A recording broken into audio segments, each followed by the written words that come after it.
नमस्कार, आप देख रहे हैं आजमगढ़ न्यूज लालमन यादव के साथ। आज की कुछ खास खबरों पर एक नज़र डालते हैं।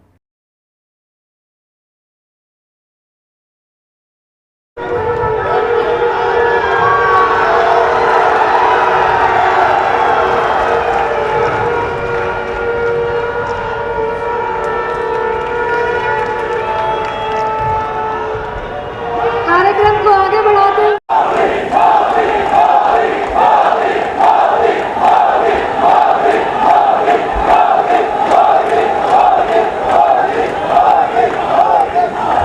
साथियों, मोदी की गारंटी का मतलब क्या होता है, इसका ताजा उदाहरण सीएए कानून है। सीएए कानून है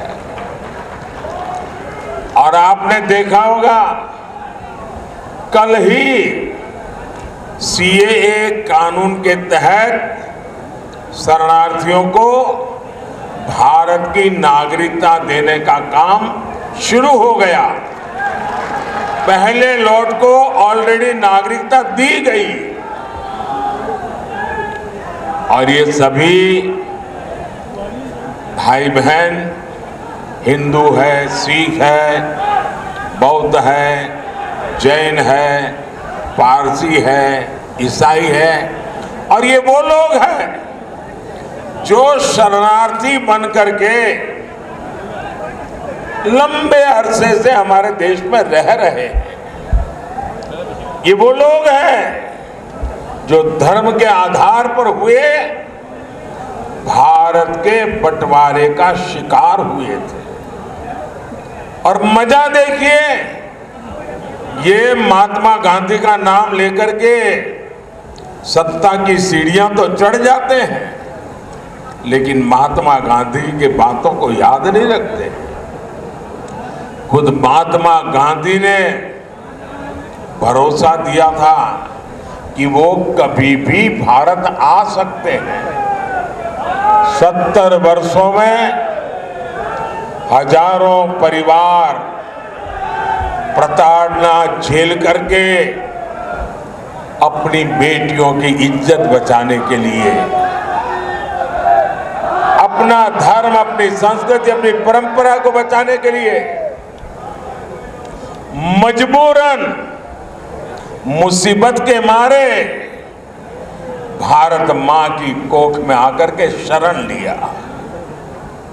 लेकिन कांग्रेस ने इनकी कभी सूध नहीं ली, क्योंकि ये कांग्रेस के वोट बैंक नहीं थे। और ये लोग कौन है? ज्यादातर इसमें मेरे दलित भाई बहन हैं, मेरे ओबीसी समाज के भाई बहन हैं, मेरे पिछड़े भाई बहन हैं। और इसलिए इन पर वहां तो जुल्म हुआ ही हुआ, वोट बैंक की राजनीति में डूबे हुए यहां के कांग्रेस की सरकारों ने भी और उनके साथियों ने भी इन पर जुल्म करने में कोई कमी नहीं रखी। कांग्रेस और इंडी गठबंधन वालों ने इनके साथ क्या किया? इन्होंने सीएए के नाम पर ऐसा झूठ का पहाड़ खड़ा कर दिया, ऐसा झूठ चलाया। सपा कांग्रेस जैसे दलों ने यूपी सहित पूरे देश को दंगों की आग में झोंकने का भरपूर प्रयास किया। आज तक ये इंडी गठबंधन वाले कहते हैं कि मोदी ये जो सीएए लाया है ना, जिस दिन मोदी जाएगा ये सीएए भी जाएगा। भाइयों बहनों, क्या इस देश में अब कोई माई का लाल पैदा हुआ है जो सीएए को खत्म कर सके? ये देश की जनता जान गई है, देश का हर नागरिक जान गया है कि आप लोगों ने वोट बैंक की राजनीति करके, हिंदू मुसलमान को लड़ा करके और सेकुलरिज्म का ऐसा चोला पहन लिया था कि आपकी अंदर की पाप की सच्चाई बाहर नहीं आती थी। ये मोदी है जिसने आपका नकाब उतार दिया। ये आपका नकाब, आप ढोंगी है, आप सांप्रदायिक है। आपने देश को 7 दशक तक संप्रदाय की आग में जूझने के लिए मजबूर कर दिया है। साहब, मैं साफ कहना चाहता हूं मेरे भाइयों बहनों, ये मोदी की गारंटी है। देश विदेश कहीं से भी जो भी ताकत इकट्ठी करिए कर लो, मैं भी मैदान में हूं, तुम भी मैदान में हो।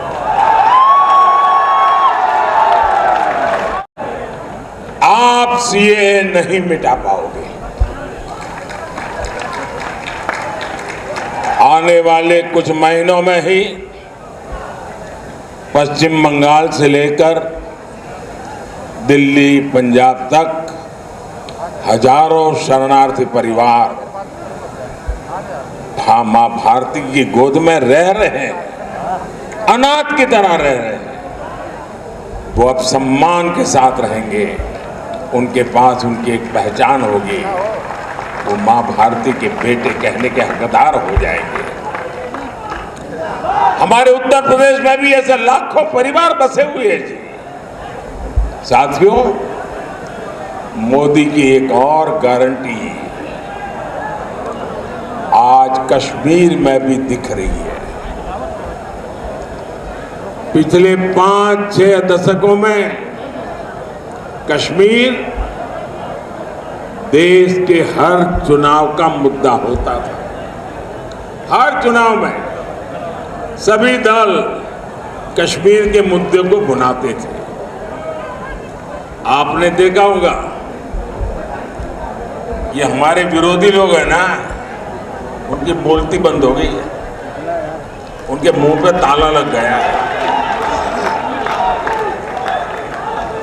और दबी जबान में उन इलाकों में जाकर के कहते हैं, अरे चिंता मत करो, ये मोदी भले कुछ भी चिल्लाता रहे, ये मोदी ने भले 370 हटाया, जैसा ही हमको मौका मिलेगा ना, हम 370 भी वापस ले आएंगे। भाइयों बहनों,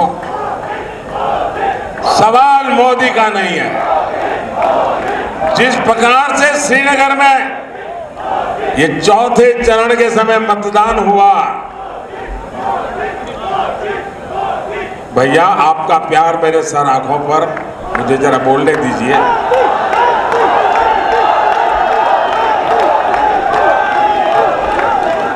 चालीस साल के बाद वहां भारत के लोकतंत्र का उत्सव मनाया गया, भारत के संविधान का गौरवगान किया गया और मतदान करके लोग गर्व अनुभव कर रहे थे, वे हिंदुस्तान की सरकार बनाने जा रहे हैं।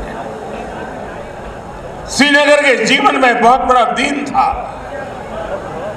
और श्रीनगर के लोगों का उत्साह है ना, वो साफ दिखाता है कि अब कोई भी 370 वापस ला करके वोट बैंक की राजनीति नहीं कर पाएगा।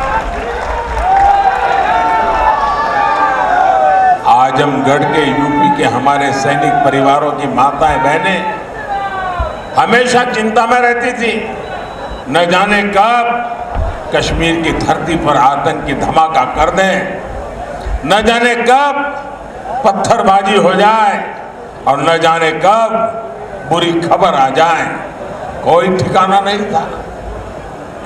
लेकिन मोदी ने कश्मीर में शांति की गारंटी दी थी।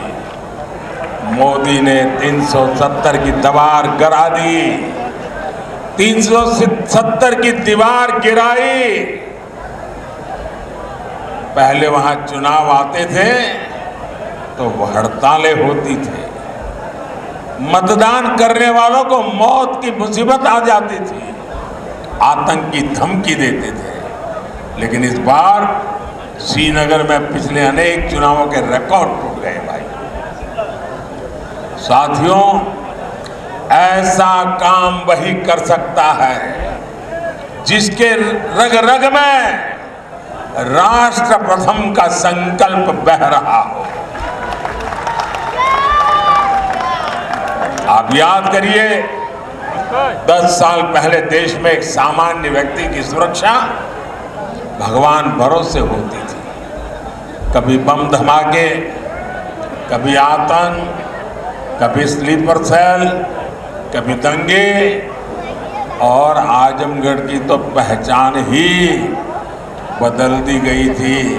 न जाए 70 साल तक उन्होंने हिंदू मुसलमान करते रहे। आओ एक बन करके चले, दुनिया में देश का नाम रोशन कर करके रहे।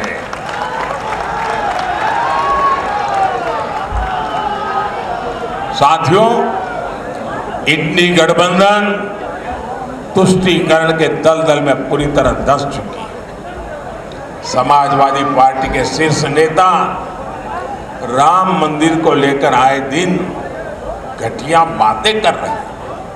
कांग्रेस के शहजादे ने तो राम मंदिर को गालियां देने का मिशन ही चला रखा है।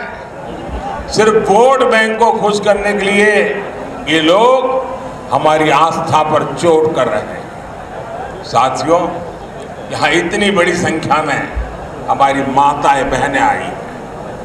मोदी आपका जीवन बेहतर बनाने के लिए दिन रात एक कर रहा है। आज हर गरीब को मुफ्त अनाज मिल रहा है, आज हर गरीब को मुफ्त इलाज मिला, पक्का घर मिला, घर में नल, नल में जल, सस्ता सिलेंडर, ऐसी अनेक सुविधाएं आप तक पहुंची है। क्या समाजवादी सरकार में, कांग्रेस की सरकार में उन लोगों ने आपकी कभी चिंता की थी क्या? उन्हें आपको अपने हाल पर छोड़ दिया था कि नहीं छोड़ दिया था? ये मोदी है जो आपके जीवन से हर चिंता को दूर कर रहा है। अभी मोदी ने एक और बड़ा फैसला लिया है। आपके घर में और यहां जितने लोग हैं, इन सबके काम आने वाला है। आप किस जात में पैदा हुए, किस बिरादरी में पैदा हुए, आप धनी हैं नहीं हैं, पढ़े लिखे हैं नहीं है, गांव में रहते हैं शहर, कुछ नहीं, सबके सब, क्योंकि मेरा तो मंत्र है सबका साथ सबका विकास। अब आपके घर में और आजकल हर परिवार में कहीं भी धमाके होते थे तो सबसे पहले लोगों का ध्यान आजमगढ़ की तरफ जाता था। लोग आजमगढ़ की चर्चा करते थे। और तब यहां समाजवादी पार्टी की सरकार आजमगढ़ की प्रतिष्ठा के लिए न कुछ सोचती थी न कुछ करती थी। तब सपा के शहजादे आतंक के समर्थन में दंगाइयों का सम्मान करते थे। धमाके करने वाले आतंकियों को छोड़ा जाता था। स्लीपर सेल्स को राजनीति का कवर दिया जाता था। इसी रवैये के कारण देश भर में आतंकवाद फला फूला। अनेक माताओं को अपने बच्चों को बर्बाद होते देखा। और इन लोगों तक आज भी ऐसा ही रवैया है। भाइयों और बहनों, सपा कांग्रेस दल दो है, लेकिन दुकान एक ही है। ये झूठ का सामान बेचते हैं, ये तुष्टीकरण का, परिवारवाद का और भ्रष्टाचार का सामान बेचते हैं। अब ये लोग तुष्टीकरण की ट्रिपल डोज लेकर आए हैं। एक तरफ ये लोग पिछड़े, दलित, आदिवासी का आरक्षण छीनकर अपने वोट बैंक को देना चाहते हैं। दूसरी तरफ ये इंडी गठबंधन वाले आपकी संपत्ति का आधा हिस्सा छीनकर उसको भी अपने वोट बैंक को देना चाहते हैं और साथ ही ये लोग देश के बजट को भी बांटना चाहते हैं। बजट का 15% भी अब वहाँ सीधा का सीधा माइनॉरिटी के नाम पर ही अलॉट करना चाहते हैं। मैं आप सबको कहना चाहता हूं, देश की एकता के लिए, देश में सच्चे अर्थ में संविधान का सम्मान करने के लिए, देश में सच्चे अर्थ में बाबा साहब आंबेडकर की भावनाओं को जीने के लिए हमें ये भागला करो राज करने वालों से चौकन्ने रहने की जरूरत है। गारंटी है, घुटने की दिक्कत हो, हार्ट की परेशानी हो, कोई भी बीमारी हो, हर बुजुर्ग का इलाज होगा और वो भी मुफ्त होगा। साथियों, मोदी ने एक और योजना शुरू की है। इसमें बिजली बिल 0 हो जाता है। बिजली बिल 0।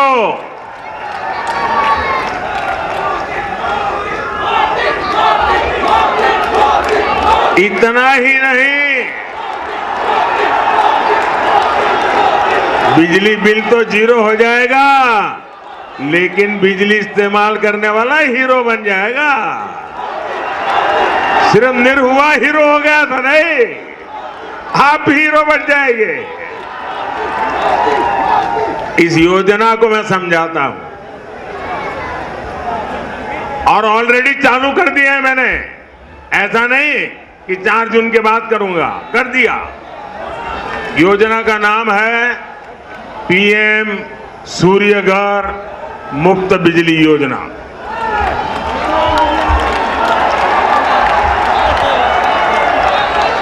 आप ऑनलाइन जाकर के अभी से रजिस्ट्री करवा सकते हैं, वो ऑनलाइन चालू है। ये योजना क्या है? मोदी आपको 75,000 रुपया देगा, आपकी जरूरत के हिसाब से 75,000 रुपया तक मोदी देगा। कितना?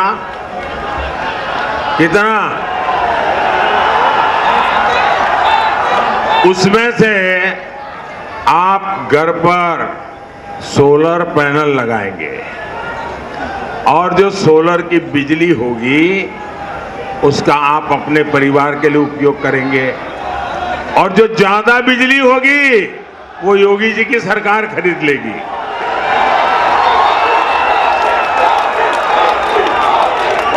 अब इससे आपका बिजली का बिल तो 0 हो जाएगा, आप बिजली बेच करके कमाई करना शुरू कर दोगे। ये काम मोदी आपके लिए कर रहा है और आप रजिस्ट्री करवाते ऑनलाइन जाइए, सारी चीजें अवेलेबल है। साथियों, आज भाजपा सरकार में यूपी का तेज विकास हो रहा है।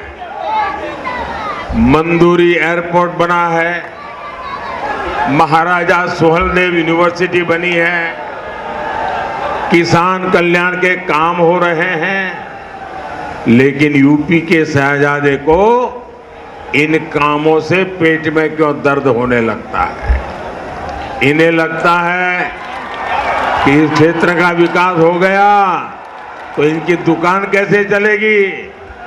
आपने तो सपा के गुंडाराज के वो पुराने दिन देखे हैं। बाजार शाम 7 बजे बंद हो जाते थे, माताएं बहनें बाहर नहीं निकल पाती थी। भाइयों और बहनों, आज भाजपा सरकार में यूपी इन सारे संकटों से बाहर निकल आया है और योगी जी ने यहां दंगाइयों की, माफियाओं की, अपहरण फिरौती गैंग की मेरा जो स्वच्छता अभियान है ना, योगी जी ने उत्तर प्रदेश में बराबर चलाया है। अब यूपी में तेजी से आधुनिक सेवाएं बनाई जा रही हैं। मुबारकपुर का साड़ी उद्योग हो या फिर निजामाबाद के मिट्टी के बर्तन या फिर यहाँ का गुड़, ऐसे हर उत्पाद को दुनिया के बाजारों तक पहुंचाना हमारा लक्ष्य है। और इसलिए मैं वोकल फॉर लोकल के मंत्र को आगे बढ़ा रहा हूं। भाई और बहनों, आजमगढ़ को, पूर्वांचल को देश के विकास का इंजन बनाने के लिए आपका वोट बहुत महत्वपूर्ण है। अब उनका हाल देखिए। मैं अभी द्वारिका जी के दर्शन करने गया था। अंदर समुद्र के अंदर जाकर के मैंने भगवान श्री कृष्ण ने जो द्वारिका जी बनाया था, द्वारिका नगरी बनाई थी, वहां अपनी श्रद्धा अर्पित करने गया था। तो ये कांग्रेस वाले इसकी भी मजाक उड़ा रहे थे। और मजा ये है, ये बिहार में आरजेडी वाले और उत्तर प्रदेश में सपा वाले, उनके परिवार के जो मुखिया हैं वो अपने आप को यदुवंशी कहते हैं। अरे तुम कैसे आदिवासी हो यार? जिसके साथ बैठते हो वो तो भगवान श्री कृष्ण को गाली दे रहा है रे। और हम यदुवंश का महात्मा देखिए। अरे मध्य प्रदेश में वोट के लिए नहीं, हमारा मुख्यमंत्री है मोहन यादव। यदुवंश का महात्मा कौन समझता है वो आप जानते हैं। भाइयों बहनों, आपको लालगंज से हमारी बहन नीलम सोनकर को भारी, आगे रहिए, हाँ, नीलम सोनकर जी को भारी बहुमत देकर संसद भेजना है। और हाँ, अब तक आजमगढ़ वालन के पास भोजपुरी का साधक हो, सेवक हो, निर्वाह का तप और तपस्या आप लोगन के सामने है। परिवारवादी आपके वोट की कीमत नहीं समझ सकते। आप निर्वाह जी को रिकॉर्ड वोटर से विजयी बनाकर वो रिकॉर्ड वोटों से जिताना। और दूसरा, बाकी हम तो बगल में हैं।